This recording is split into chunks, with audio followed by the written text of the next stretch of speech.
Giving you a bird's eye view to what's going on in the city of Chattanooga. Oh man, there's so much to talk about, so much that's going on in the city. And I don't know about you, but the Chattanooga Police Department has got some serious problems. And we got to talk about those problems because it is my firm belief that we cannot overcome what we do not confront.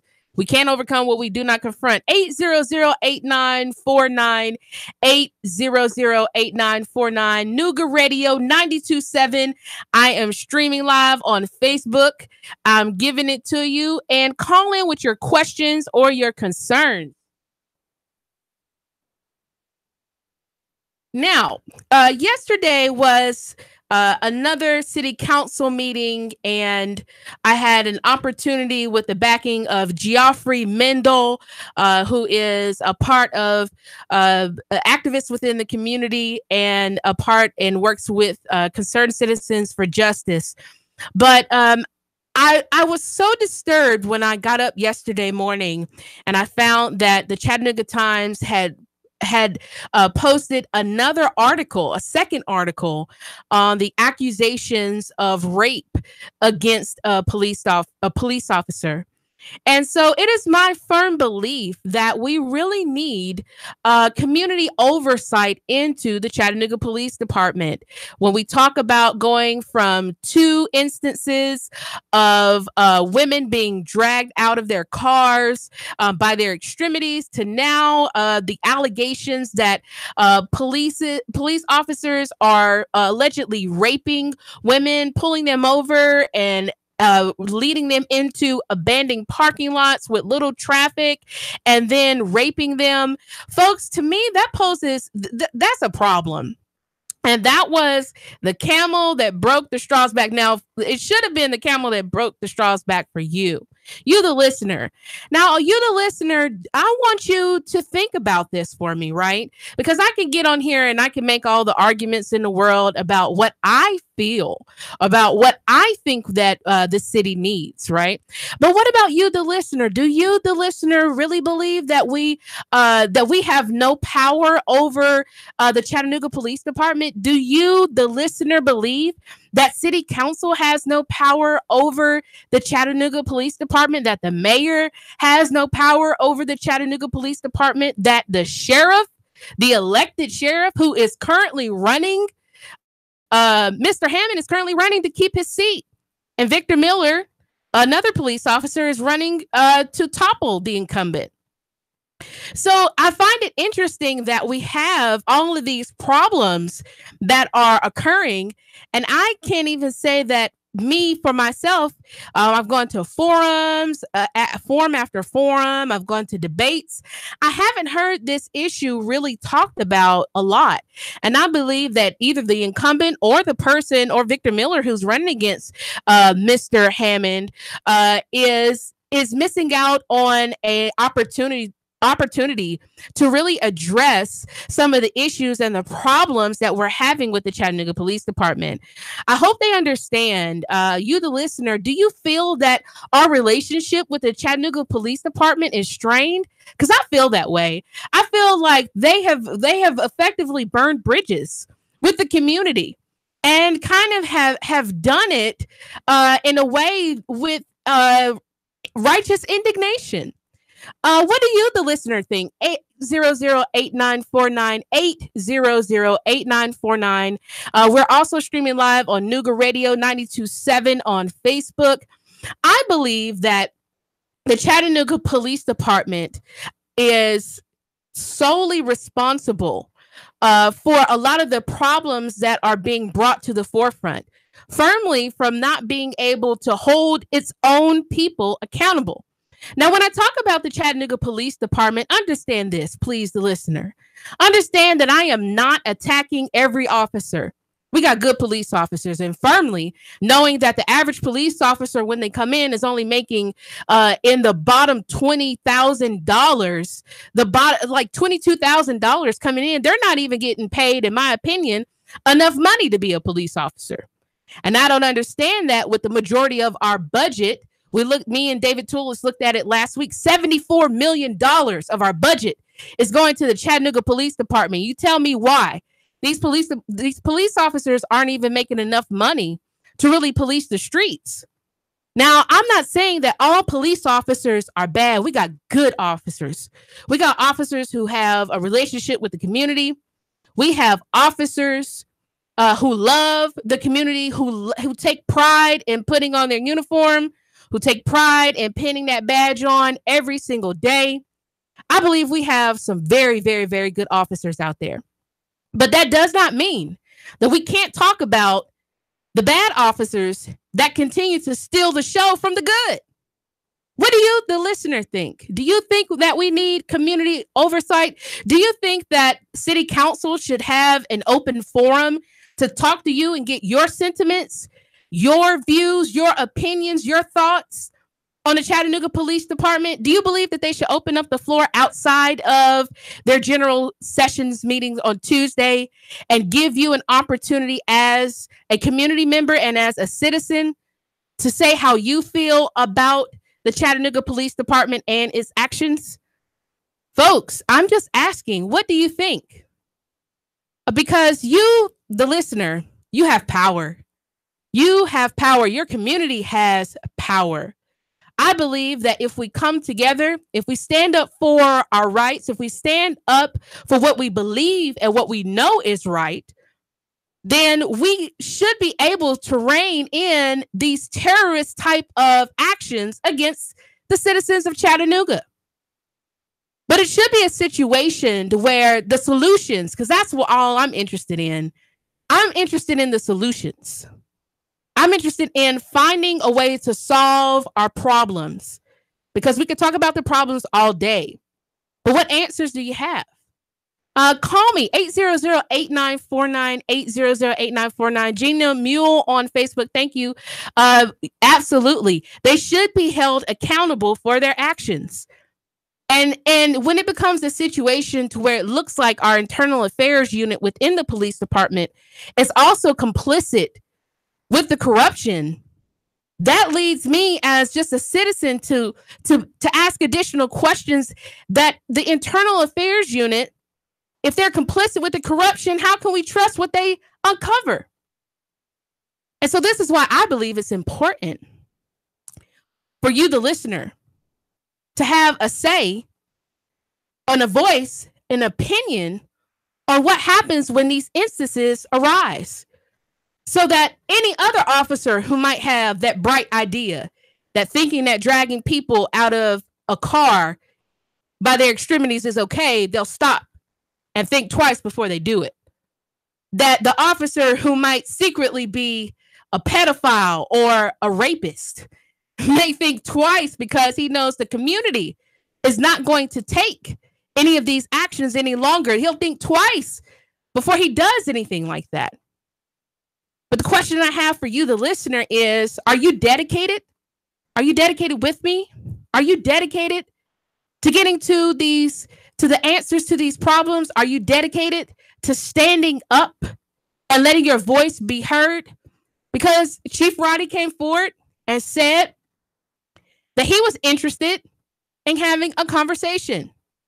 And I continue to address the city council, and I have had Councilman Gilbert told me that he couldn't tell me what he was working on, but he assured me last night that he was working. Demetrius Coonrod as well assured me that some things were going on. That was it. And so I'm trying to be patient, but if I had to be honest, my patience has worn so thin, right? I'm sure. What about you? 800-8949, 800-8949. Has your patience with these issues ran thin? You know, one of the things I talked about last night was the book of Esther, chapter 4.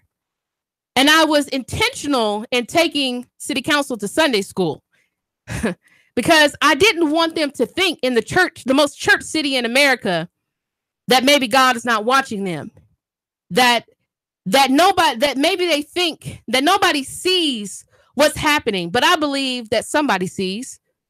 I believe that somebody knows, and I believe that it is not a coincidence or an accident that this information is being made public. We have had officer after officer for the past several years be let go from the Chattanooga Police Department because of official misconduct in a variety of ways. What that speaks to me is that this is a culture. And for me, as an activist and a change agent, the only way to break up culture is to come in with full-fledged force. But I don't want city council to do that in backroom deals, closed door sessions, privatized meetings. I want you, the listener. I want you to have a say. I want you to have a voice. I want you to be able to be acknowledged. Because this is not just my city. This is your city too. This is not just the city that I love. Hopefully, this is the city you love too. And hopefully, I don't want to just see peace in this city. Are you invested in seeing peace in this city too? 800-8949, 800-8949. Again, I'm streaming live on Facebook, Nooga Radio 92.7 FM. I was so disturbed. And Geoffrey came after me, and I watched as he struggled to find the words to say on this matter. And are we the people? Are you the listener?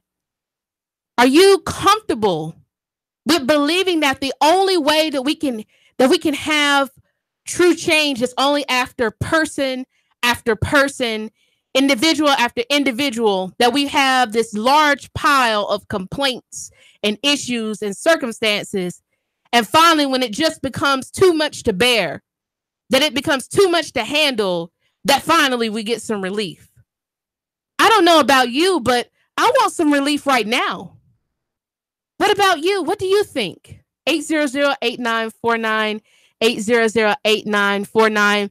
Gina Mule, you keep putting it in the Facebook. Thank you, love. Yes, it should be a situation, I firmly believe, that the community needs to be involved every step of the way in a community oversight board. Nashville's in the process of doing it. Now, we're calling ourselves a city of creators, and we say that we're the most fastest mid-sized growing city in the nation. Well, if we are growing, if we are progressive, as we say that we are, put your money where your mouth is. Prove it to me. My grandmother used to say, I'm from Missouri, the show me state. Prove it, right? This is an opportunity for us to really not only catch up with what some other cities are looking to do, but really take it a step further and solidifying this.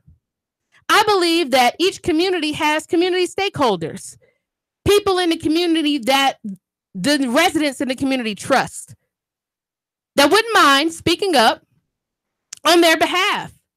And it's absolutely no reason, if you can find those stakeholders, those community stakeholders, when you're campaigning to get onto city council or to become Chattanooga's next mayor, then don't tell me that you can't find those same community stakeholders that could effectively be on a board that looks into allegations such as this, problems such as this, independently from the police department. Now, I don't know about you, the listener, because you, the listener, you are my friend. You are my neighbor, right? You are the person I worship with on Sunday. You're the person that I nod to when I go for a walk in my community. You are my friend. You're my fellow Chattanoogan.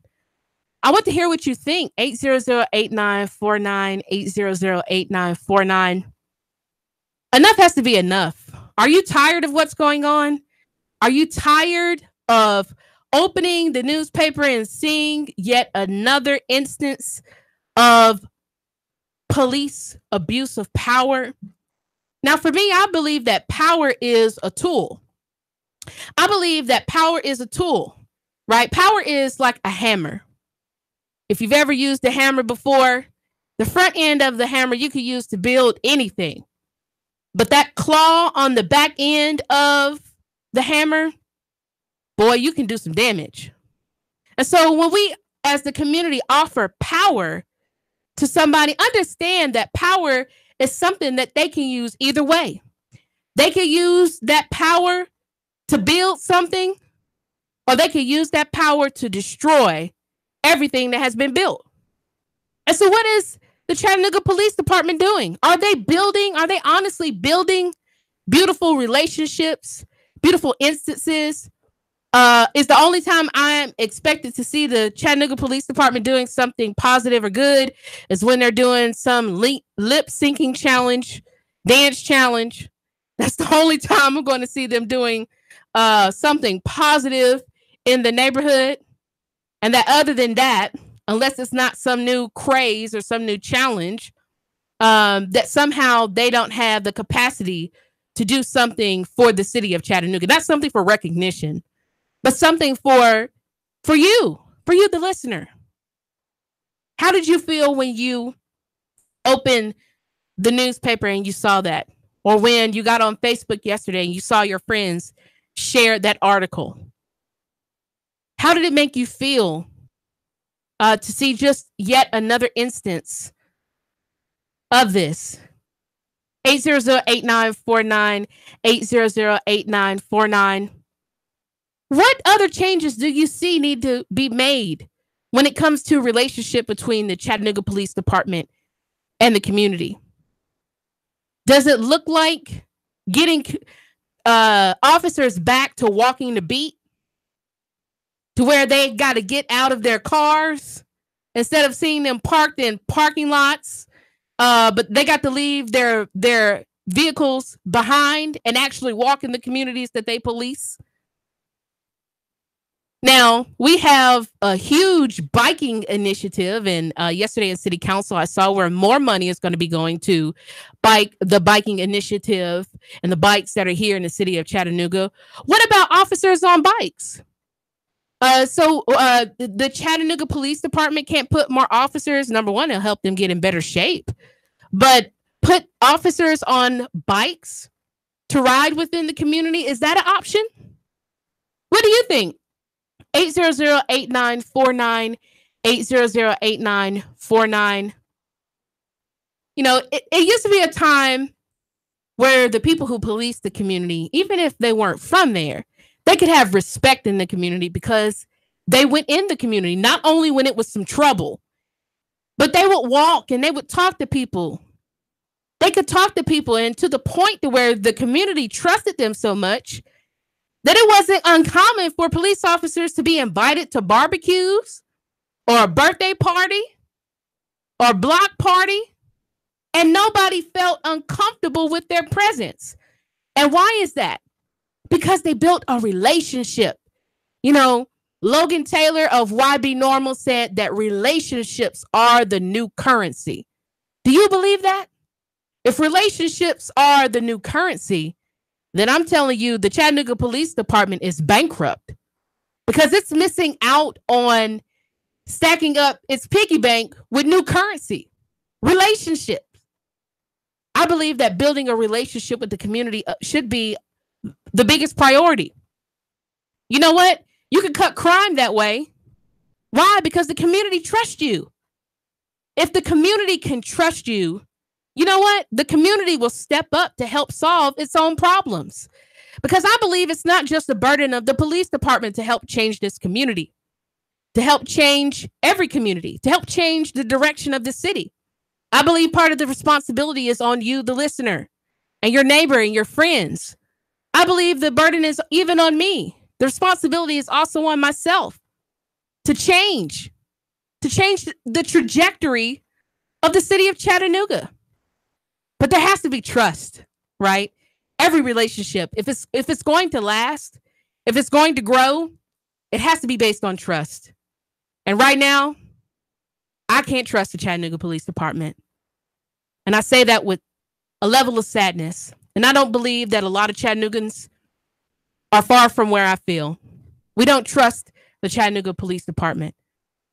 And so if the Chattanooga Police Department wants to see a difference, a reduction in violence and gangs, if you want to see people wave at you and smile at you when you come into the neighborhood, and not fold their arms and watch and see what you're doing.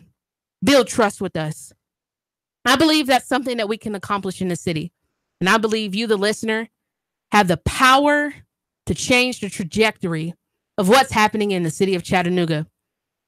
It's your girl, Marie Mott, coming to you live from the city of Chattanooga. As always, I'm taking it from the streets to city council, from city council to the mayor's office, from the valley to the mountaintop. I'm just giving you a bird's eye view to what's going on in the city.